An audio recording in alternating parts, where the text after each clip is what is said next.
Good day, U.S. history students. Mr. Deegan here with our very first edition of VidNotes videos. Unit 1, Lesson 1, Exploration and Colonization.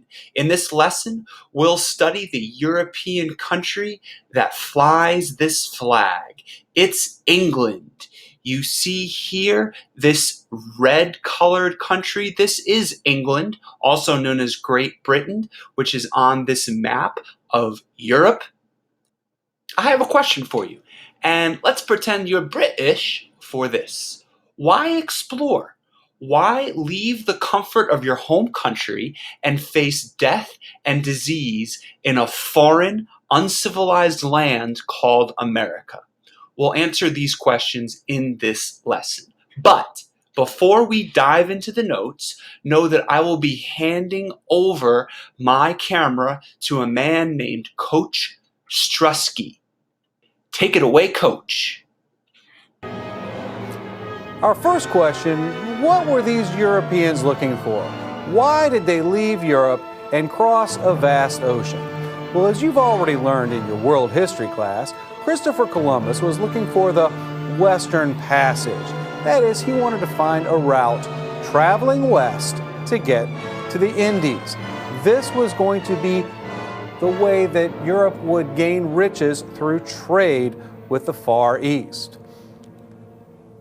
As you know, Christopher Columbus bumped into two very large continents, and therefore the 3 G's of exploration and colonization took effect. Gold, that is the quest for riches, and riches could also mean trade.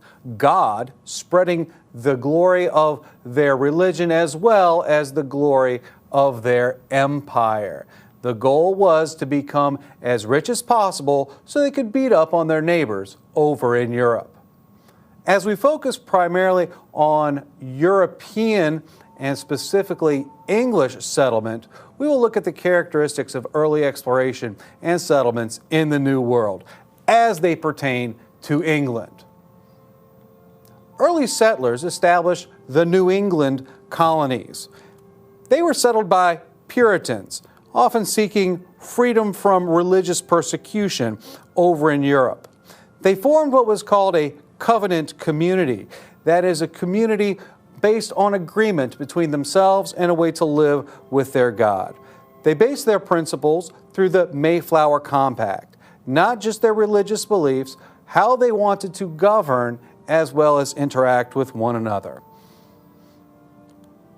These Puritans were often intolerant of anyone who did not care to share their religious beliefs. While they were seeking a place of freedom, they did not see themselves as being in a position where they needed to offer that freedom to anyone else.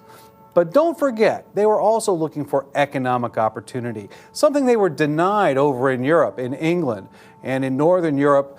They could not get this, and so the New World seemed to be their best opportunity to get ahead when it came to finances. And keep in mind, when they settled in family groups. Unlike the Spanish, who came as conquistadors, unlike the French, who settled as individual traders, these guys came over in family groups. They were here to stay and try to make a better life for themselves. The Puritans practiced a form of direct democracy through what we call town meetings. This direct democracy meant everybody participated equally as long as they were men owning property and good-standing members of the church. Dissenters, those who did not agree with the Puritan ethics, left and formed their own colonies, such as Rhode Island and later Connecticut. The middle colonies were settled by people also seeking religious freedom, as well as those trying to find economic opportunity. The Quakers settled here, and they tended to be much more tolerant of other religions and other people than the Puritans were. There was such a variety of types of people who came to the middle colonies that the best way to get along was to tolerate, understand, and accept. Jamestown was established in 1607 by the Virginia Company of London. This was a business venture by a joint stock company. The sole purpose of the founding of Jamestown was to make a profit. It was the first permanent English settlement in the New World. Again, going back to 1607. They initially thought they were going to find gold, trying to make a profit. However, when their efforts in gold failed, tobacco became their version of gold. A strain established by John Rolfe proved to make the largest profit. And as tobacco exports back to England increased, so did the colony's profits, virtually going from rags to riches. Mr. Deegan back with a quick look at what the English colony known as Jamestown looked like. You see here, it looks more like a fort than it does a neighborhood, but this was the first permanent English colony in America. And this body of water here is the James River. Now, back to Coach. In Virginia, they established the Virginia House of Burgesses. This was the first elected assembly anywhere in the New World. That is to say, members of the colony chose legislators to meet at the Virginia House of Burgesses to decide on matters for the entire colony. This has operated continuously since the 1600s. Today it's known as the General Assembly of Virginia. Again, these guys came seeking economic opportunity, not just in Jamestown and Virginia, but also the Carolinas, Maryland, and Georgia.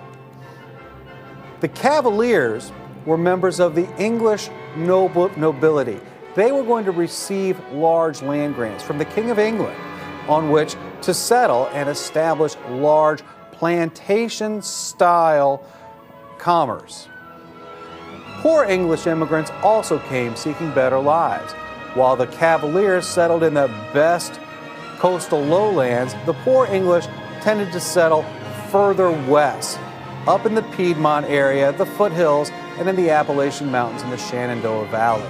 While their farms were smaller and the soil not quite so good, they too were seeking a better life for themselves. As tobacco became more important, so did the need to bring in some cheap labor. Indentured servants served two very important ends.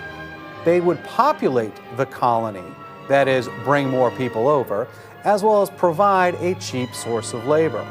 What is an indentured servant? These are people from Europe who wanted to come to the New World but couldn't afford it. They would agree to work on a plantation for 3, 5, maybe 7 years, then earn their freedom, earn a parcel of land which they could call their own, and live as free land owners. A far better lot than they would have back in Mother England. It wasn't long, 1619 to be exact, before the first African slaves began to arrive.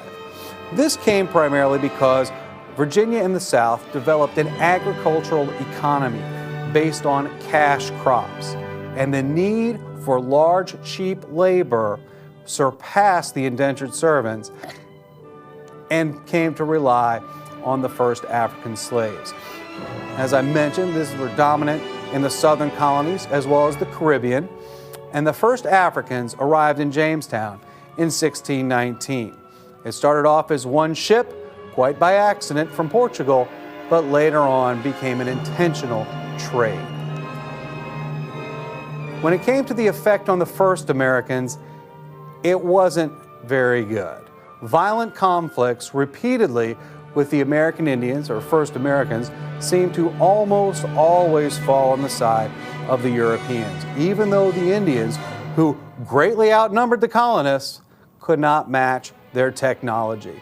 And often they lost their traditional territories, forced, pushed backwards, death by combat, but many more fell victim to diseases. Entire populations were decimated. French exploration in Canada was a little bit different. While the Spanish came to conquest, they saw much more violence. As the English came to settle in family groups, they were seen as invaders, much more violent. The French showed up as traders, and they felt that their best way to gain wealth with the Native Americans was to trade with that population. And so therefore they were not seen as much of a threat as the English and the Spanish. Colonization also led to ideas of representative government and religious toleration, which started in the Americas and later spread to many parts of the rest of the world.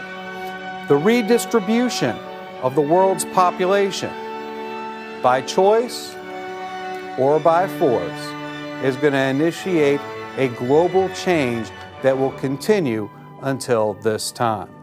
In our next segment, we're going to look at how the English colonies developed and how they began to see themselves more as American rather than European. Thanks, Coach. Students, your summary question is for 3 points. You must write a question based on the information that you learned today, and when you're done with that, you are done with lesson number 1. Until next time, this is Mr. Deegan signing off.